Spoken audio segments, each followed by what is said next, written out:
Good morning to all of you. मैं Shail Bhushan sir from west Champaran Bihar. मैं उम्मीद करता हूँ कि आप बिल्कुल अच्छे होंगे, स्वस्थ होंगे, तंदुरुस्त होंगे। मैं आज ये मॉडर्न हिस्ट्री का पार्ट 5 लेकर आया हूँ, जो कि इसके पहले के 4 पार्ट ऑलरेडी मैं अपलोड कर चुका हूँ।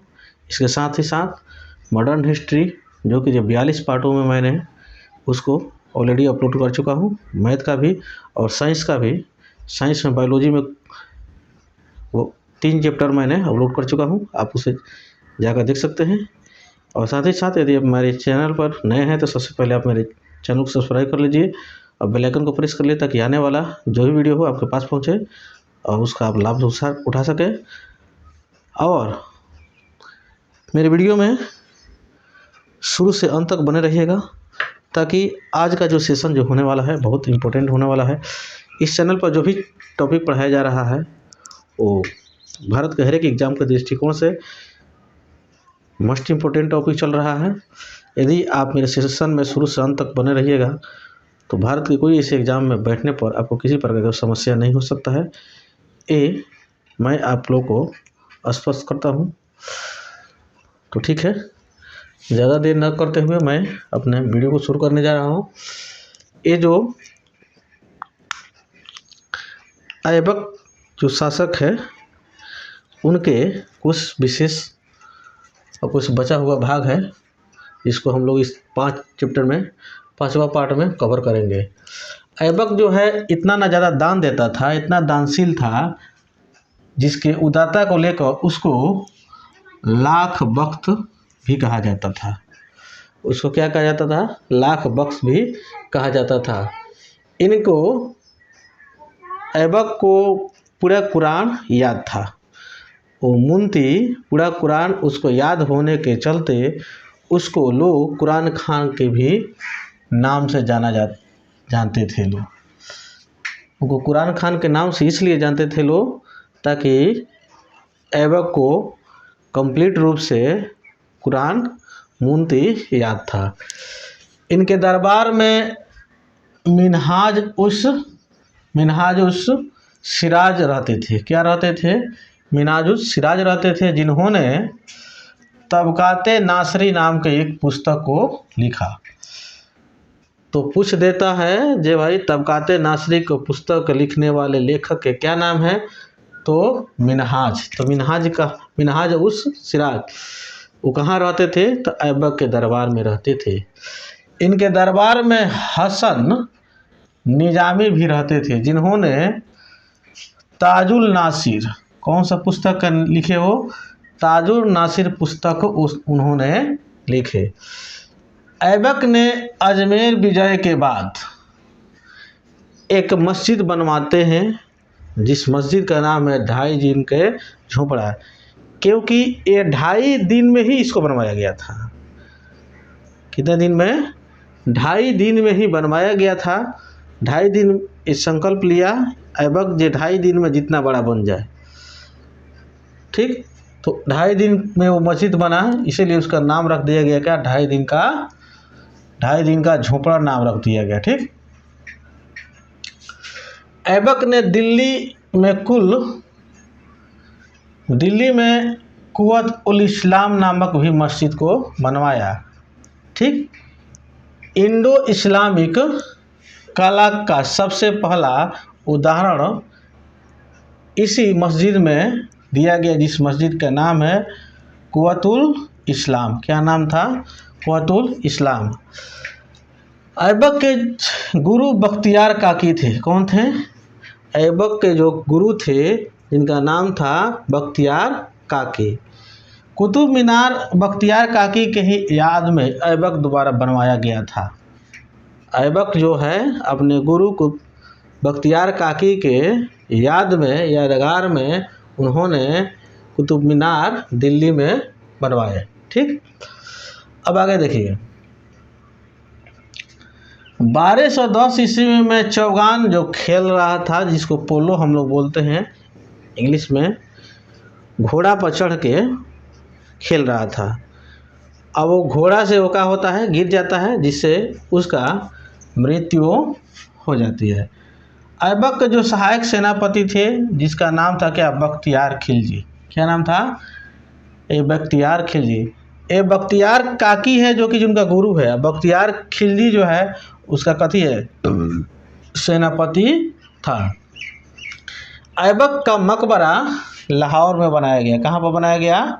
ये लाहौर जो कि पाकिस्तान के क्षेत्र में पड़ता है, ये वहीं पे बनाया गया। ठीक, अब अगला हम लोग का वंश आता है, जिस वंश का नाम है शमसी वंश। क्या नाम है? शमसी वंश। उसमें जो शासक आते हैं इल्तुतमिश, जिनका शासन काल रहता है कब?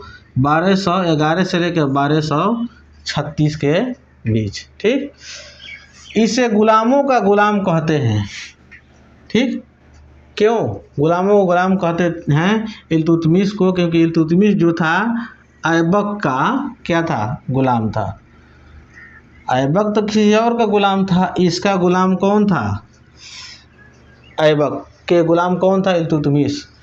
तो आप कमेंट करके बताइएगा कि जो है ऐबक जो है किसका गुलाम था, क्योंकि इसके पहले वाले वीडियो में मैंने बताया हूँ कि ऐबक किसका गुलाम था।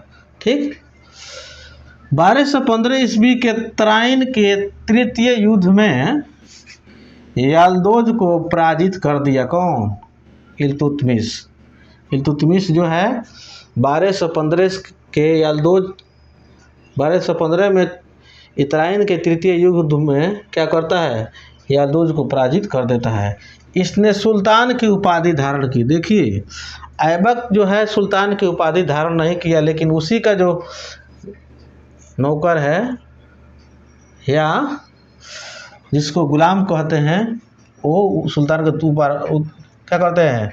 उपाधि धारण करता है। ठीक, तथा अपने नाम के खुदवा पढ़वाया, लेकिन ऐबक ने अपने नाम को खुदवा नहीं पढ़वाया था। ठीक, इसने अपनी राजधानी क्या कर दिया? लाहौर से क्या कर दिया? दिल्ली। क्या कर दिया? दिल्ली बनाया। कौन? इल्तुतमिश। ठीक, इसने शासक बनने के लिए 1229 ईस्वी में खलीफा अल मुंतसिर बिल्लाह से खिल्लत हासिल की। खिल्लत के मतलब यानी डिग्री हासिल की, क्योंकि ये तो था क्या? ये तो था नौकर यानी गुलाम था, इसीलिए इनको अपना एक खिल्लत हासिल करना पड़ा। इल्तुतमिश को गुंबद तथा मकबरा का निर्माण का जनक कहा जाता है, क्योंकि इल्तुतमिश ने ही सबसे पहले ये जो मंदिर में जो गुंबद होता है, ठीक, सबसे पहले निर्माण के काम इन्होंने शुरू कराया। और जो आज के समय में भी लोगों को मकबरा बनता है, उस समय भी उसके बाद से बनना शुरू हुआ इल्तुतमिश के बाद। तो सबसे पहले शुरुआत कौन किया? इल्तुतमिश किया। ठीक, इल्तुतमिश अपने पुत्र नसरुद्दीन महमूद को मकबरा सुल्तानगढ़ी में क्या कर दिया? बनवा दिया। अब देखिए उल्टा पुल्टा काम हो रहा है। इसको क्या जरूरत था अपना लेके का मकबरा बनवाने का? भी लेके बेचारा जिंदा ही है, अब पता नहीं छोट है कि बड़ा है कि मरने वाला है कि नहीं मरने, तो पहले ही से मकबरा बनवा के फिट कर दिया हैं। ये तो मकबरा इसके लड़का को बनवाना चाहिए अपने पिता के लिए, लेकिन उल्टे ही बनवा दिया। ठीक, अगला देखिए, इल्तुतमिश ने इक्ता व्यवस्था यानी इक्ता व्यवस्था का मतलब क्या होता है? जमीन का टुकड़ा का प्रारंभ किया।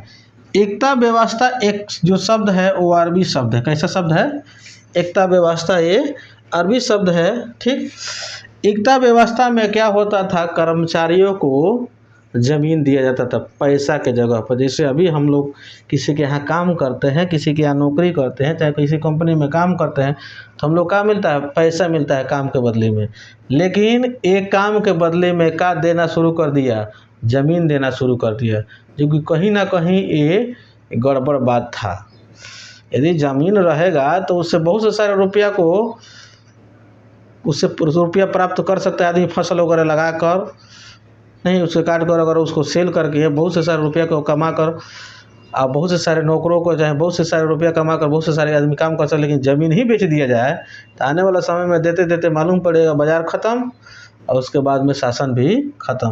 तो ये कहीं ना कहीं ये एकता व्यवस्था लाकर अपने ही पैर पर अपने ही हाथों से कुल्हाड़ियाँ मारने का प्रयास किया।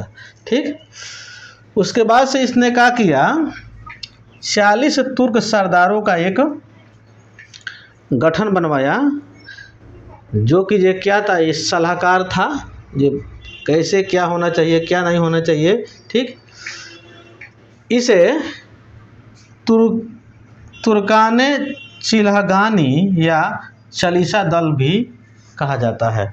जो 40 तुर्क सरदारों का ये जो सलाहकार परिषद जो बनवाया, उसका नाम जो पड़ता है तुर्काने चिल्हगानी या चालीसा दल के भी नाम से जाना जाता है। इसके समय ख्वारिज्म के शासक जो है कौन आया, जियाउद्दीन मांगभरनी का पीछा करते करते कौन आ गया, चंगेज खान ने दिल्ली चला आया। अब ये जो इल्तुतमिश से गया क्या करने, शरण मांगने। ठीक, लेकिन जैसे शरण मांगने ये गया तो पता चला क्या, इल्तुतमिश के ये जो व्यक्ति जो भाग कर आया है, इसका पीछा कौन कर रहा है, चंगेज खान कर रहा है। कौन कर रहा है, चंगेज खान, जो कि चंगेज खान जो है बहुत खतरनाक और क्रूर प्रवृत्ति के व्यक्ति था। अगर इसको पता चलता कि इसको शरण कौन दिया है, ये मांगभरनी का शरण दिया है कौन, इल्तुतमिश, तो ये इल्तुतमिश के वो मार डालता चंगेज। तो जो इसके पत्नी, इल्तुतमिश की जो पत्नी थी, उसका मांग का हो जाता, धोआ जाता। किसके चलते, इस मांगभरनी के चलते। इसीलिए इल्तुतमिश ने ये मांगभरनी को शरण अपने राज्य में नहीं दिया, यानी अस्वीकार कर दिया, उसको वहाँ से भागना पड़ा। ठीक, इल्तुतमिश को इस्लामिक पद्धति का वास्तविक संस्थापक कहा जाता है। क्या कहा जाता है, इस इल्तुतमिश को युद्ध इस्लामिक पद्धति का क्या कहा, वास्तविक संस्थापक के नाम से जाना जाता है। यह शुद्ध अरबी सिक्का चलाने वाला पहला शासक था। सबसे पहले इन्होंने एकदम प्योर 24 कैरेट के जो सोना के जो है सिक्का जो चलाने वाला जो व्यक्ति था, यानी शासक था, जिसका नाम था क्या, इल्तुतमिश। तो ठीक है, मेरे वीडियो में शुरू से अंत तक बने रहने के लिए बहुत बहुत धन्यवाद। मैं इसके अगले पार्ट आप लोगों के बीच बहुत जल्द लेकर आ रहा हूँ। तब तक के लिए जय हिंद, जय भारत।